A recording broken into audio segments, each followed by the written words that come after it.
Apakah benar ada yang disembunyikan? Atau ini hanya fitnah politik yang terus diulang-ulang? Inilah kronologi lengkap tuduhan ijazah palsu mantan Presiden Jokowi. Fakta demi fakta.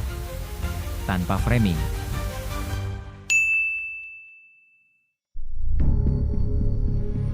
2016, munculnya tuduhan identitas.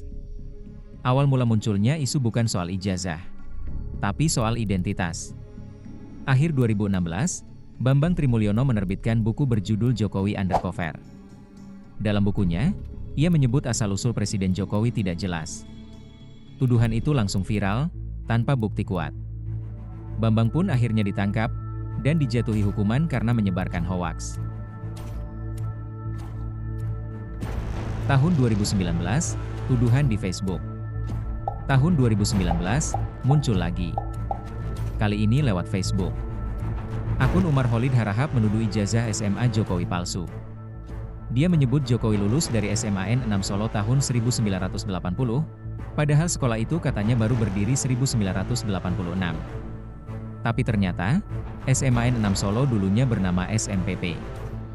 Hoaks pun terbongkar. Polisi membantah, dan alumni angkat suara. Dia dikenakan hukuman wajib lapor oleh polisi.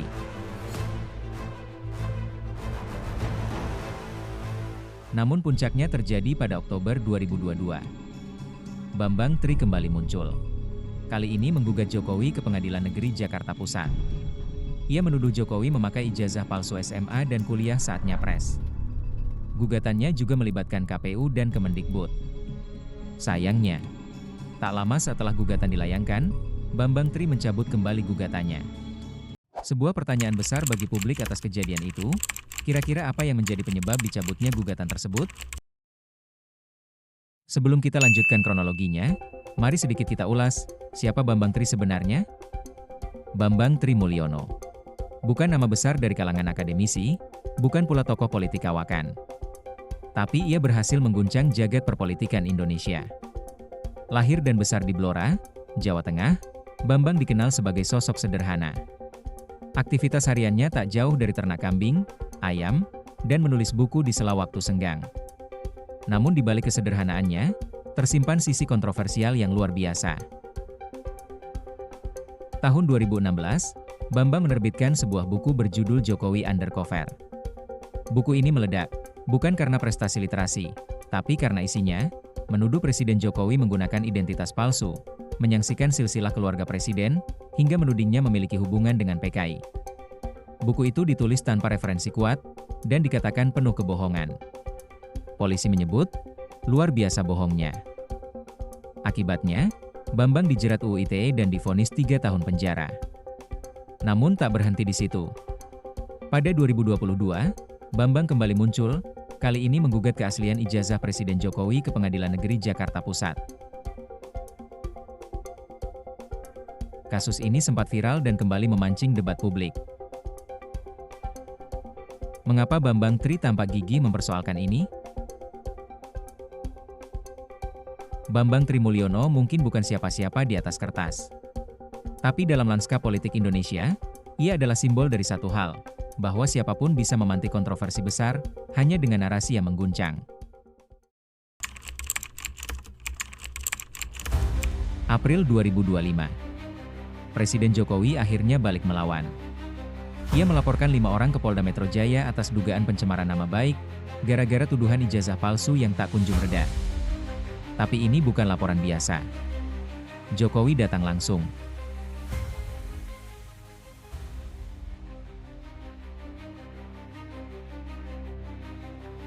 Bukan fotokopi.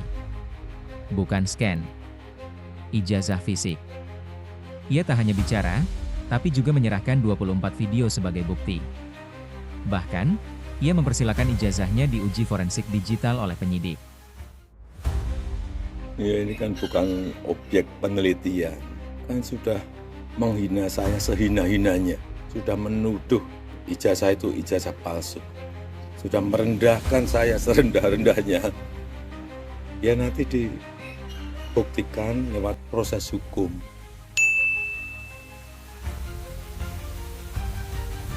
Proses ini pun masuk ke pengadilan. Tapi langkahnya tegas, membuka dokumen, menjawab 35 pertanyaan penyidik, dan menantang publik. Buktikan kalau saya bohong. Pertanyaannya sekarang, apakah ini awal dari perlawanan terbuka terhadap lawan politik Jokowi? Sudah dibantah berkali-kali. Tapi isu ini muncul lagi, dan lagi.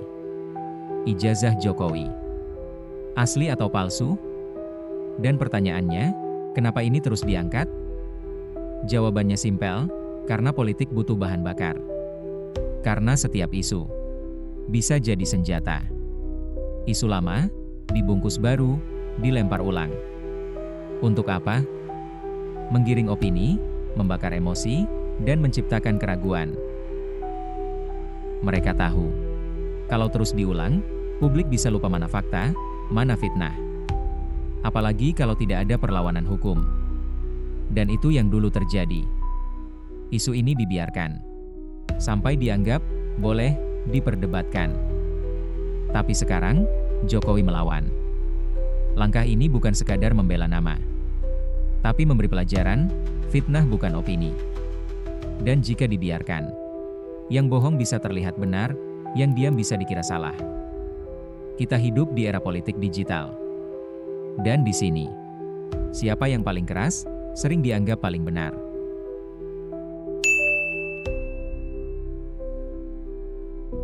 Ijazah palsu?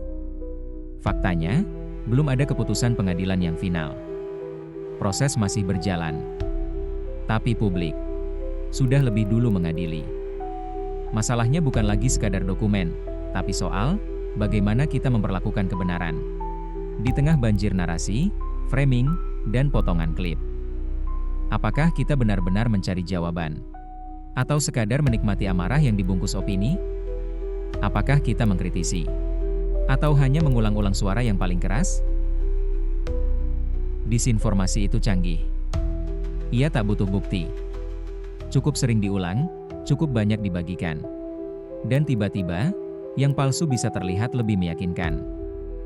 Jadi silakan, cek faktanya. Gali sumbernya. Lihat sendiri dokumennya. Apakah ini fakta? Bagaimana ujung dari kegaduhan ini? Apakah ijazah Jokowi benar-benar palsu?